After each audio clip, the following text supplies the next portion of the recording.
Serdecznie zapraszam do odcinka 27 playlisty Jak to działa pod tytułem Czerwona retrospekcja, część pierwsza. W poprzednim odcinku 26 opowiedziałem o pewnym wydarzeniu, które nie uważam za dzieło przypadku.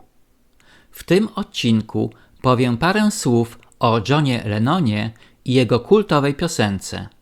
26 lipca 2024 roku podczas ceremonii otwarcia letnich Igrzysk Olimpijskich w Paryżu Juliette Armanet wykonała utwór Johna Lennona Imagine. Wyobraź sobie. Przemysław Babiarz, polski komentator sportowy, w trakcie transmisji ceremonii stwierdził, że słowa piosenki o świecie bez nieba, narodów i religii to wizja komunizmu.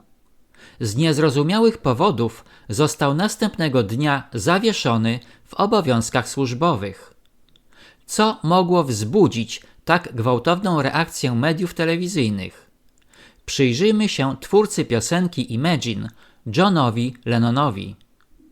W marcu 1971 roku John Lennon napisał piosenkę Imagine.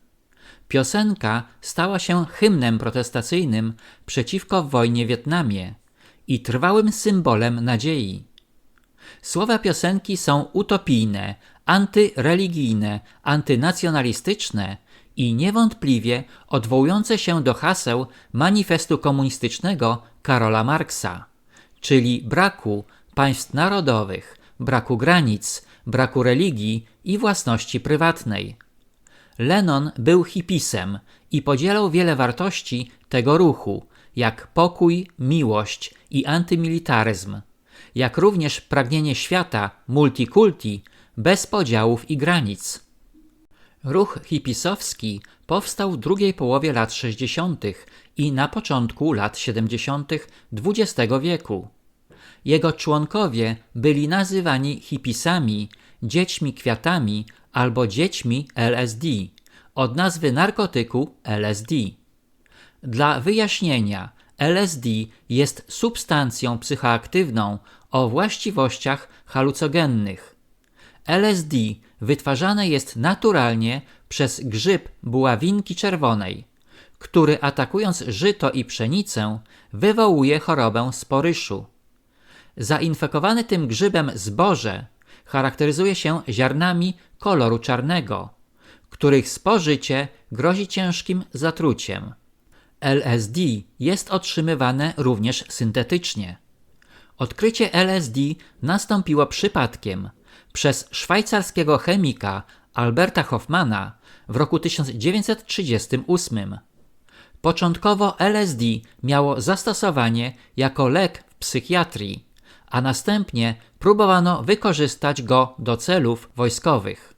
Cały ruch hipisowski był przedstawiany medialnie jako bunt młodych przeciwko światu dorosłych i jego instytucjom, jak rodzinie, kościołowi, szkole, szefom, rywalizacji, pieniądzowi, wojnie, przymusom, zakazom, hipokryzji, konwencji ubioru, własności prywatnej. Jednym słowem, była to zmanipulowana akcja sfer rządzących, propagująca komunizm w całej rozciągłości. Do jej rozpowszechniania przyłączyły się media i powstały w tym okresie programy telewizyjne poświęcone wyłącznie specyficznej muzyce młodzieżowej. Zjawisko to ogarnęło niemal cały świat zachodni.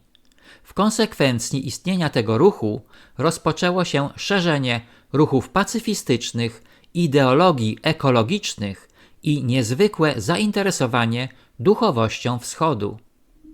Ruch ten przyczynił się do rozpowszechniania substancji psychoaktywnych, w szczególności marihuany.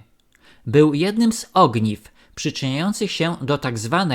rewolucji seksualnej i stanowił też jedno z pośrednich źródeł ruchu New Age.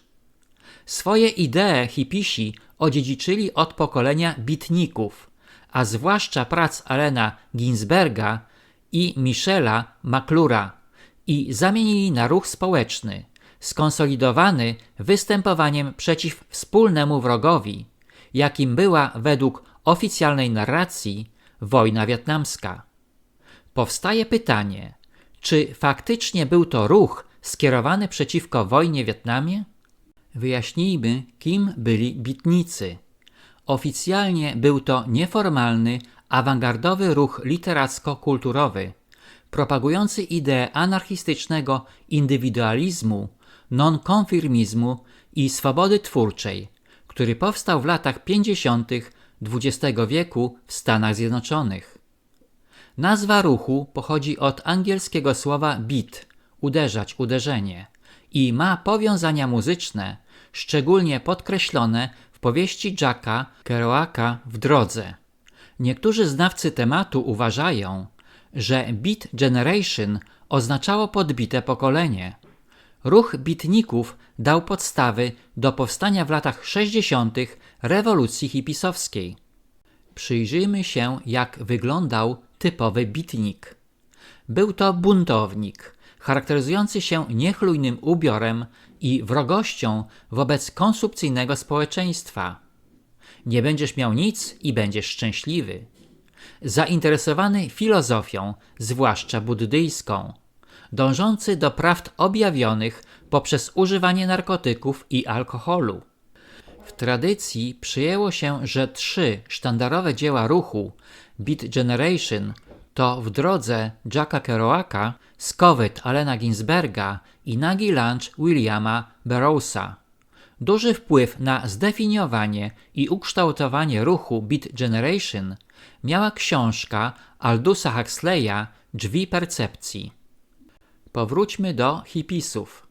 Za początek ruchu hipisów przyjmuje się dzień 14 stycznia 1967 roku, kiedy podczas pierwszego światowego połączenia człowieka w San Francisco wyrzucony z Harvardu wykładowca psychologii i piewca LSD Timothy Leary, przemawiając do młodzieży, ogłosił koniec amerykańskich bożków, pieniądza i pracy, a początek ery miłości i nowej religii, będącej zmodyfikowanym buddyzmem Zen.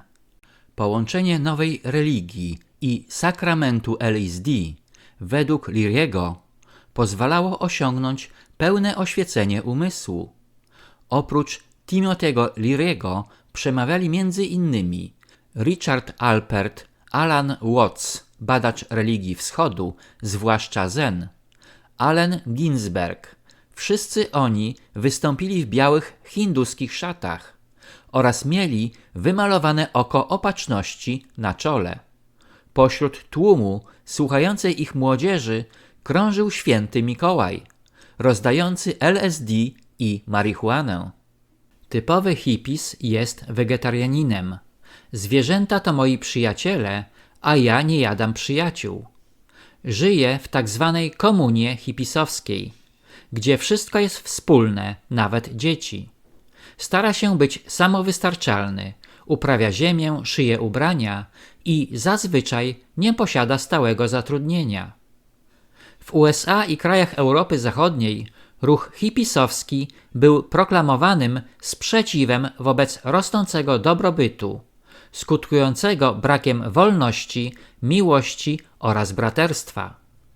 Bardzo popularne było wspólne zażywanie narkotyków podczas spotkań hipisów, ale zamiast marihuany większą popularność zaczęły zdobywać twarde narkotyki jak heroina i amfetamina. To, co miało rozszerzać świadomość, okazało się największą przyczyną klęski ruchu. Proszę zwrócić uwagę, że prawie wszystkie hasła dawnego ruchu hipisowskiego są powtarzane obecnie. Nie muszę chyba dokonywać analizy porównawczej. Wystarczy poczytać Klausa Schwaba i Harariego oraz zobaczyć, jak wyglądają ulice wielkich miast amerykańskich. Ale zwrócę uwagę na 2 szczegóły. Po pierwsze, pojawienie się oka opatrzności na czołach przywódców ruchu, czyli jednego z najważniejszych symboli masońskich, delty świetlistej, sugerujące głównego inicjatora i sponsora ruchu. Po drugie, cały ten ruch nie tylko nie był powstrzymywany przez ówczesne władze, ale nawet propagowany przez media. Świadczy to jednoznacznie, że hipisów wymyślili ci sami ludzie, którzy nieustannie dążą od setek lat do wprowadzenia komunizmu na świecie i zajęcia miejsca na Olimpie w roli bogów. Nazywam ich borgami. Bierna postawa elit rządzących wobec ówczesnej anarchii i degeneracji świadczy jednoznacznie o fakcie, że to nie oni rządzili i nadal nie rządzą tymi państwami.